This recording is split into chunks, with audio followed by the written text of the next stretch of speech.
पहलगाममध्ये झालेल्या भीषण दहशतवादी हल्ल्यानं देश हादरलाय. निरपराध पर्यटकांचा जीव गेला.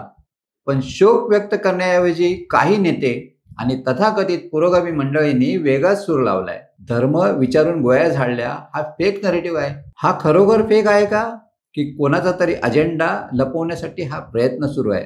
नमस्कार, मी राजेश सावंत, प्रहार न्यूजलाईन मध्ये आपले स्वागत करतो. डोंबिवलीच्या मोने लेले जोशी कुटुंबियांनी पत्रकार परिषदेत सांगितलंय, दहशतवाद्यांनी धर्म विचारून मारलं. साक्षीदारही हेच सांगत आहेत. मग हा फेक नरेटिव्ह कुठून आला? तथाकथित बुद्धिजीवी जे आजवर दहशतवादाला धर्म नसतो असे बेंबीच्या देठापासून ओरडून सांगत होते, तेच आज या धर्मांध हिंसेचं उदात्तीकरण करतायत. त्या सडलेल्या सेक्युलर वर्तुळातील लोकांना सत्य नको आहे, त्यांना हवी आहे केवळ मतांची बेगमी. हे कोणाच्या अजेंड्याला खतपाणी घालतायत? विरोधी नेते, सपा, काँग्रेस, उबाटा गँग, फारुख अब्दुल्ला यांच्यासारखे पाकिस्तानी कुपेचे प्रवक्ते हे सगळे मिळून सत्य झाकण्याचा केविलवाना प्रयत्न करतायत आणि त्यातून पुन्हा एकदा हिंदू विरुद्ध इतर असा नवा क्लेश तयार करतायत. दहशतवादी धर्म विचारून गोळ्या झाडतात, कलमा म्हणायला लावतात, सुनता झाली का पाहतात आणि मग गोळी झाडतात. हे उघड सत्य आहे. हे बघूनही जर कोणी हा हल्ला धर्माच्या नावावर नव्हता असं म्हणत असेल तर ती केवळ भौतिक गद्दारीच आहे. समाजाला वेळीच जागा व्हायला लागेल.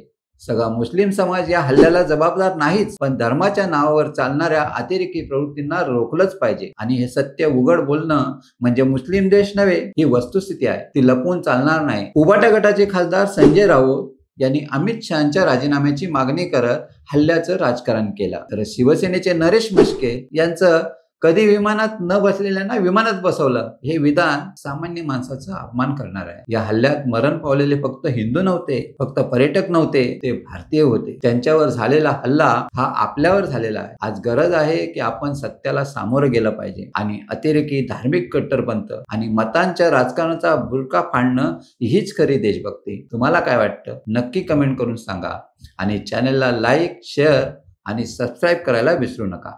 धन्यवाद.